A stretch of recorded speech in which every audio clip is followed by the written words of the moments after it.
Sorry, I ruined that one pretty hard. Partly on No, purpose. Partly on purpose. I like how it trailed off. Yeah, that was the intention. We've talked about this before. If you can get a beginning and an end that sound like you're serious about what you're doing, then everybody assumes the rest of it was pro. It's not a skill I've mastered. It's just a thing I've observed. I like these little nuggets that in the time that we've been doing this, you drop in on occasion because they've wormed their way into my thought process. What, that kind of thing? Just a few of these things. There are a couple of really big evolutions that I talk about all the time. We talk about all the time, but the little things with a proper beginning and a proper end, you can destroy the rest of the piece, and it sounds like a thing. Yeah, it's true. Well, at least I think it is. Did I ever tell you about Nobody Likes Clever? Nobody likes clever or clubber, as in Clubber Lang, Mr. T. No, clever. The being clever. Nobody likes it when you're clever. I agree with that. I feel- I mean, it's sort of out of context, but also I really enjoy when something really clever gets done. And then in my head, I just say, nobody likes clever. See, I think you're really clever. Nobody likes clever. See, worked perfectly. You have to give me credit for that. I set you up for it. It's true, but somehow it seems like you didn't realize you were doing it, It which it is was surprising. it was a double, not entendre, but it Double had meaning. there were dual meanings in me saying that. I truly think you're clever, and I was also setting you up for it. Also, I don't even think it's true. I just like saying it. I like saying nobody likes clever. People like clever and modest. They don't like clever and arrogant. Right, right. Why? Nobody likes arrogance. I Arrogant, feel like period. that. Yeah. I feel like if I had a catchphrase, nobody likes arrogance, that would be a really crummy catchphrase. Yeah. That's like No, saying nobody likes getting their head stuck in a vice. Thanks. What else have you observed? You know, my 7-year-old is talking about what his catchphrase is. what is his catchphrase? I'm going to be completely honest with you. It went in one ear and out the other. He had 3 options. He didn't settle on one, and he didn't repeat it enough times for it to stick. So I kind of feel bad. I feel like this is the sort of thing I should really have registered, but instead it's just gone as soon as he said it. So that's an entire conversation. I've been with my kids. I really have to focus on being present. Not now because they're older and have conversations that I can chew on. But when they were little, more my son than my daughter. My son was more goofy, more happy go lucky and silly. My daughter's always been kind of heady, so it was easier. But my son, he would have, and uh, you know, truth be told, he would rattle um, a lot, um, and so I would hear these words, but I wouldn't get the essence of what he was saying sometimes. But anyway, I do that. Maybe he didn't even mean to get anything across. He was He just didn't. practicing the words. Yeah, he actually, his big thing, um, early, like when he first started talking, and shortly thereafter, his big thing would be who would win, an alligator or a hippo, and Oh my it god, was there's a whole series of books about this now. Did he write them? no, but he spoke about every animal, every species of mammal on the planet were pitted against each other in a fight in a road trip in my car. And I'm not going to lie, I had about 15 of them in me. And then I wanted to leave the car. I didn't want to hear any more fights. Did he reason them out? Some of them, yeah. Some of them, he just wanted to, he could tell that I was done hearing about said conversation. Uh-huh. And he liked the dissonance, I'll say, of continuing to say it. Yeah, that happens. Um, But that makes for good adults who question things. Oh, so you're 100% correct. So now this kid is well beyond his years in terms of swimming in the deep end of the pool, I'll say. Now he's still a 22-year-old, but he's also very heady, very, very heady. And the animal thing has sort of progressed into like esoteric conversations and sort of existential discussions, and he's done very well in that regard. Very heady. Do you feel like anybody who's age 22 or 23 or 24 or 25 has a firm grasp on time management? You're good. You're real good. No, I don't. Well, some do. You have to. I don't think you can go through 4 years of university and not have a grasp on time management. I was only in university for 3.5 years. I even finished early, and I still don't think I had a very good grasp on time management. You had to have had a good enough grasp on time management to get through that. Yeah, but I don't feel like I was ever in charge of the time. Everything. I always had something hanging over my head. Always, 100% of the time, there was something hanging over my head. I never felt, oh, it's under control. Everything's fine now. From minute one, that from the application process through the day I walked out the door, there was always one other thing, like some long-term thing or a paper. I had the same system for all the classes. I took mostly humanities stuff, a lot of writing.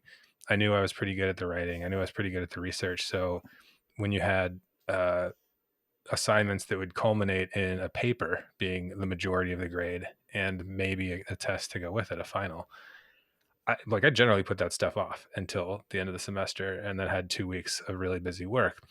Which, if I did it now, first of all, I would do it exactly the same way. I would absolutely not do more work during the rest of the course.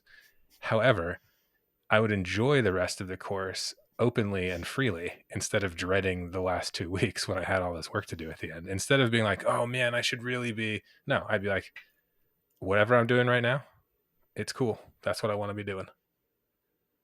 But what you just explained obviously is not in the definition of proper time management that we're going to get to, but that's time management. Not managing your time would have seen you not graduate in 3.5 years. I mean, I guess if you really are going to force this thing, you can say that it would have turned out worse had I not done some time management. Therefore, it must have been fine. Okay, so follow this thread then. You're obviously, I feel like your position is, I don't know, I'm talking for you, but I feel like your position would be that you have some degree of firm, skilled time management today. You ever meet an ugly person who's really good at dating? If it's a man and that man is financially successful, yes. No, I don't know. I mean, somebody who has basically no gifts. They're not well to do. They're No, not good looking. They don't have a great body, but they're still good at dating. no. You've never met this person? I've never met this person. Well, this ruins my whole story. But suffice it to say, the point was, if you're naturally good looking, Did you just I'm start just a gonna I'm just gonna story? charge ahead. I'm gonna ignore your response I here. was going to say, did you start a story that hinged on me agreeing with your proposition? Yeah, I mean a little bit, but I'm gonna pivot.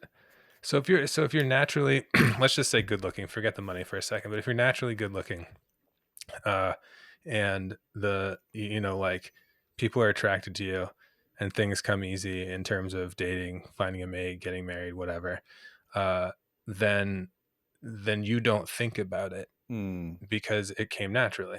If mm. you're good at time management, then you don't think about time management because you're naturally organized, orderly, not a procrastinator or whatever. So then if suddenly you have a situation where you're forced to do more.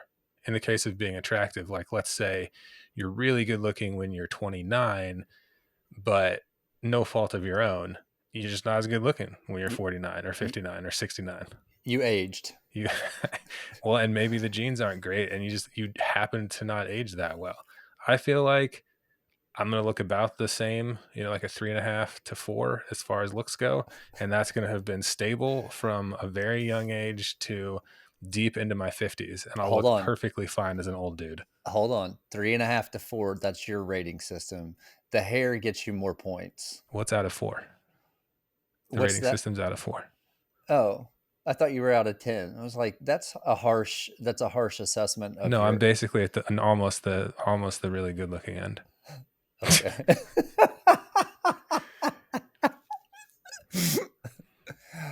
So so looks aside, I hit a point when I had to learn how to be organized because of 2 things. One, not being organized and not managing time was getting in the way of what I wanted to do for work. This is before I had kids, but it was getting in the way of what I wanted to do for work, meaning there were things I wanted to accomplish, and until I was gonna get organized, there was no way for me to get those things accomplished, number 1. And number 2, which I think is probably even the bigger driver because it was more immediate, was there were tasks that were just part of my job that I did not like, I didn't wanna do. I wanted to push them away as quickly as possible. I wanted to make them go bye-bye. Maybe I could delegate them, maybe I couldn't, but I just didn't wanna be in charge of that stuff ever. And that those tasks that were obligations that somebody absolutely had to do, but I didn't wanna do it, being able to get through that stuff quickly and in the back of my mind and never hanging over my head, that was like basically a light switch. I mean, it was a light switch that took me a long time to learn to turn on and off. But before that, after that, everything was different. Do you feel comfort in the control that time management gives you? Well, yeah, but so I got over the hump such a long time ago now, and I'm not saying I'm perfect at time management. This is sort of a continuous improvement, never ending. It's not like there's an end point to this, but there was certainly before I became intentional and conscious about my time management. I felt very stressed out no matter how much stuff I had to do. If I had done most of the things, still felt stressed out about whatever the last thing was. If I had done all the things, still felt stressed out about what the next thing was to come. And I dreaded when there'd be a new thing. Like I'd go home. This is to college. I would go home after having turned in all my assignments. And I'd be like, "Whoa, break time! Yeah, awesome!" But 2 weeks from now, got to go back in there. It's gonna be another thing. It's gonna be another pile of stuff I gotta take on. Just dreading it. And now, like that kind of went away. It was a long time after that college Okay, bad feeling, but it went away. so I definitely want to hang out there for a little bit. What what brought that on? Age, the tool set that you employed, having done it a bunch of times? Because I find myself there every day. It's the I always get the thing done, and with as many things as I have to do, there is a certain element of being adept at managing my time, which I am. But it's the dread associated with all those things. And I think it's because I'm poorly organized formally. I'm organized to a certain extent, but like there are too many things for the tool set that I employ. So what got you over that hump? I want to say the biggest thing was having to plan meetings and events, which is basically the last thing on earth I ever wanted to do and remains pretty close to the last thing on earth that I ever want to do. And I still get paid, at least partly, to do it now. And not only that, but I also do it out of on a much smaller scale. Like I do it in other ways that are not even professional, right? So like being wanting to organize the band practice. Like if I don't organize band practice, then there's not going to be a band practice. And when I stopped being that interested in organizing band practice, then band practice mostly stopped happening. And that's a perfect example where it's like I want to do the thing that is fun, but the other people want to do the thing that is play music, and they absolutely do not want to do the thing that is get everybody organized, pick a day, figure out a time. Like they want to show up and just do the thing. Yeah, yeah, yeah. I find that that's where I find myself in pretty much everything that I do, Which part? except The one is showing up part, or doing the no, unpleasant the obligations unpleasant part? obligations. That's what I like about this is I feel like we're partners in this. Do you feel like you're getting compensated handsomely for eating a crap sandwich every day? Oh, of course. That's the job for me. The job is to think, use my mind, but then to to tolerate all those tedious sort of things that I would never choose to do in my own life. All the you know acting interested in not interesting conversations and chasing down all these minute details. Like I like to think in concepts and then work on very specific things. And so I feel like, yeah, the compensation for my job is largely to for me is the offset or the reward for all the tedious things that I do that I would never choose to do. See, I didn't ever get to a point where I felt like I was paid handsomely for the tedious stuff. Not that I was making a bad living, but I also it felt like getting that stuff out of the way and getting to a place where, I carved out space to be a manager. I carved out space to have a product I was directly in charge of, or I, spent half the week on strategy, or I spent half the week on business development, which is something I like doing. Um, getting getting to the point where I could pick and choose the stuff that I would do, both in a given day and a given week and overall. That part seemed like getting organized was what allowed you to do enough stuff, which I would say even more specifically, I was like planning these meetings. I had a couple of people that were basically professionals at that, plus some administrative assistants that were helping. So it's not like I was doing it on my own, but doing that in a team environment to where I got pretty good at that. I would say better than the software developers and mechanical engineers around me. Once I got better at that and established a reputation for being able to kind of pull that stuff together, like simultaneously, I was taking economist brain and trying to train that up into developer brain, engineer brain, and get to a point where I actually had technical know-how, which arguably I do or do not have now, depending on which room you're in and who you're talking to. You do. But that stuff all came, like, I was never paid, "Oh, go learn these things." That was never the job, was to learn all this stuff. The tasks I was being, paid for in the job was make these tasks happen. The learning was supplemental. I mean, yes, I was given the opportunity to do that. Everyone was very happy that I spent the time and energy on that. But that was, I could have done my job just fine without ever learning the extra stuff. And I could have been replaced by somebody else that didn't know all the extra stuff. So I want to know, of those things that you learned as part and parcel de facto requirements to your job, how many of those were satisfying to learn? The required stuff, Yeah. none of it. I hated all of it. No, the part that this was that's the delineator, is the stuff that was satisfying to have done, but not satisfying to do. Yeah. That was the stuff I wanted to squash Yeah. into as small a package as possible.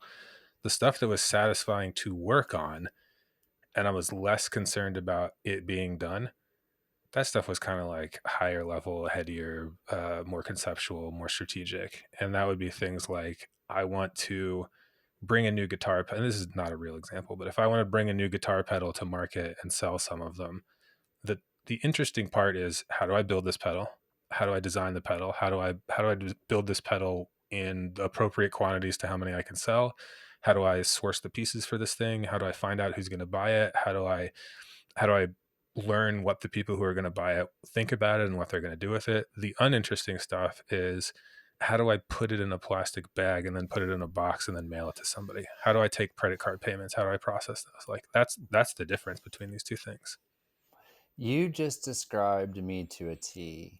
And I find myself stuck in the latter. Um, and I want to be in the former. This Like, is all just an extended infomercial for my upcoming course. no, we're talking about time management. And it's, for me, I think it's the last piece of discipline that, at least in a work setting or in the task realm, whether those are work tasks, personal tasks that I view as content, with as much contempt as I do some work tasks, like all of the task in the task realm, I don't think I have the discipline of organizing time management that would bring me some sense of relief from the stress of, am I forgetting something that I'm supposed to do? Always feeling rushed. Always, I feel like my schedule chases me, as opposed to, I've tamed the schedule. Now, it's going to stay as full and as hectic as it is, but I don't want to feel like it's that thing where if you open the door, all the things from the closet come down and crash on top of you. And I feel Hmm. like that's the way my schedule and all of the things associated with poor time management from a formal organization standpoint, I feel like that's the way my schedule is. I had the fortunate Well, I just had the good fortune to be from really early on. So from the time I was 21 or 22, um, just because of what the job was and where I was working, I had a lot of interactions with, you know, middle managers. So people that would have been my boss's peers, but I was, I worked for them as the customer, and they were, they weren't like, they didn't treat me as staff. They treated me as not an equal, but not staff. And then we also had the upper management from mostly small and medium sized companies, but you know, division president or owner of the 50-person company, or second in command of the 500-person company or something like that. And there was a lot of exposure to business people who both seemed busy all the time and stressed out by it, and I would say it even felt like they were kind of doing it wrong. But I would have thought that that was just what doing business was, except that I simultaneously saw the people that made it look easy and seemed relaxed most of the time. And you would catch them once in a while coming out of the stressful meeting. But, there's the 5 minutes of like strain and stress after the 5 minute meeting. There may be an eruption. There may be a blow off of steam of some kind. There's certainly like an emotional response. In some cases, it's bottled up. In some cases, it's not. And then there's another thing, and whatever the thing is, the next thing is as important as whatever the last thing is. And so I would call it sort of this good CEO mentality was, I have X number of hours in a day, and I am going to go from important thing to important thing to important thing. Think of it like the president, right? Like the president doesn't really get a break. And I don't want to live that life. And I don't want to live the life of a CEO who doesn't get a break either. But if I could pick, oh, I'm only going to do the stuff that's really, really important, and I'm not going to have to book myself a flight and get a rental car. That type of thing seemed like the difference between happy and successful middle manager or CEO versus successful, well paid, well compensated, but have a heart attack and die early Yeah. middle manager or CEO. Yeah, such a good point. I had that exact conversation with my favorite boss ever. I actually enjoy my current boss not as much as this one, but I enjoy him too. But I had that exact same conversation. We were sitting at a Chipotle in somewhere in rural Pennsylvania, and he was talking about, he was the general manager of the branch of the company that I worked for, and had aspirations for something bigger. He was a Naval Academy guy, flew fighter jets in the Gulf War, got an MBA. He was on a track for things, he had aspirations. But I thought, he would potentially have interest in something as high as a CEO. And we had that exact same conversation. He's like, I've got too many hobbies. He built planes, um, kits. He would build airplanes. And he's like, I have too many hobbies, too many things I'm interested in to ever be CEO. He's like, you don't live if you're that person. You have to. That's why I say they're thirsty. You have to be real. That the, I'll I want to go into the ditch, but I'm not going to. You have to really want to do that job. Yeah, or you have to really want the money that comes along with it. I mean, these Yeah, these are but the options. yeah, I guess there's a certain mentality associated with the guy or woman that wants a basketball court named after them, that you don't understand inconvenience or missing out, because that is all you have to be consumed with that type of thing to be that person, Yeah, I and mean, that's the same person. and I really have to stress here, like it's a different world potentially when you're talking about you were the CEO of a Fortune 500 company Hmm, versus you are the CEO of a large regional industrial distribution company. I mean, for those sure. those are not necessarily the same thing, and you have way more room and authority over how you run that company, among other things, depending on whether you're publicly traded. That has a huge difference. So you can For be a sure. smaller company, but you're publicly traded, and your life is going to look more like the Fortune 500 CEO. If you're a much, much smaller, larger, but privately held company, you have a lot more control over what that actually ends up looking like day to day. I've mentioned this on this podcast before. I'm going to go on a mission to get this guy on here. His name is John Shine. He's the CEO of a connector, an interconnect company in New Albany, Indiana. It's right across the river from Louisville. It's approaching $1 billion, privately held. The guy is awesome. He is awesome. And he is what you just described. It's a privately held company. He's fought off the lions for forever. Folk, investment, hedge fund, money guy, stock guy wants to buy the company or whatever, take it public. Hmm. He's fought that off for forever because he knows when that happens, that New Albany is no longer the town where that company's headquartered, and they have satellite companies all over southern Indiana. Hmm. It'll never be the same because the money that now props up a large part of Floyd County, Indiana, will be going to New York City or to somewhere else. China. Yeah, exactly. And, Yeah. and I mean, they're vertically integrated. They have manufacturing facilities in other parts of the world, but it's still headquartered here. And I remember, I was much younger when I worked there, but I still appreciated these types of conversations. And he had these conversations with me, and it floored me. It gave me a new perspective. We have to talk to him. If I have to pull the Chris Christopherson and land a helicopter in his backyard, he's coming on. Are you on a first name basis with this guy? Oh no, he probably wouldn't even remember me. I mean, it's been a lot of years, Well, and then we just gonna have to get the podcast to be better. Just gonna tease that listenership to him. no, I have ways. You're very persuasive. I have ways of doing things. Yeah, There, there he's were these. somebody to talk to. There are a couple of guys that. Um, One of them was the owner of a pretty small company, probably less than 25 people working there, but they had a lot of capital equipment. They had a lot of machinery. And the other one was, I guess, chief operating officer of a larger company. The first guy had bought the company when he was 30 or 35. I knew him when I was 20. I last connected closely with him when I was around 30.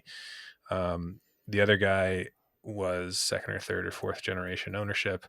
But anyway, both of these guys, they their kids were really young or not even born yet when I first met them.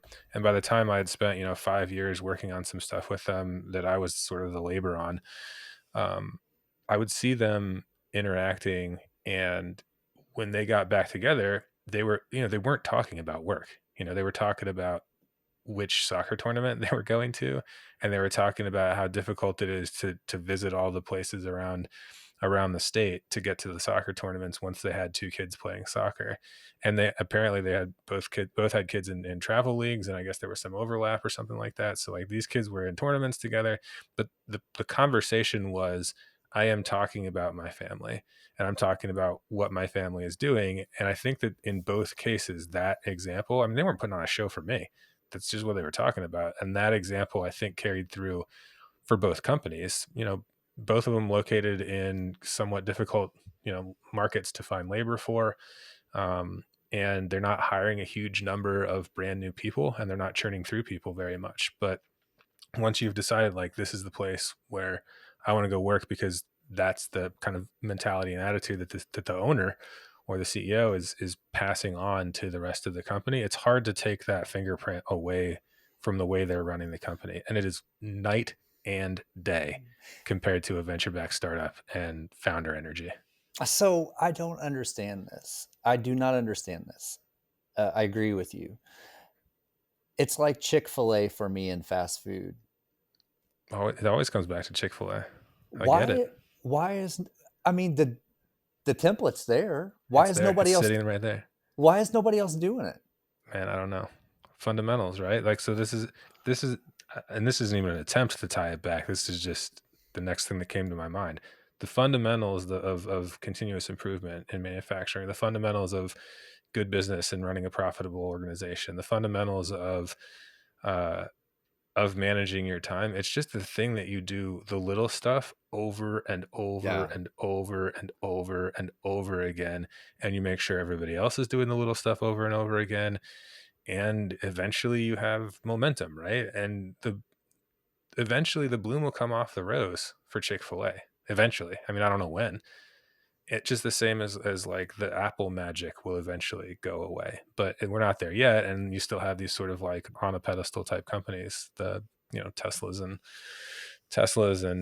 SpaceX and Apple, that are really like considered above and beyond, and they attract all the best people. And Chick-fil-A, which attracts all the best fast food staff out of all the fast food potential hires, you know? I'm not even joking. If I have a choice between I'm going to go work in some industrial job and get paid $20 an hour, or I'm going to go work at a Chick-fil-A where people are nice to me and don't Yeah. call me dirty nicknames because I don't know my left-handed wrench from my right-handed wrench. Yeah, I'm going to go work at Chick-fil-A. Give me the $2 an hour pay cut and the free fries.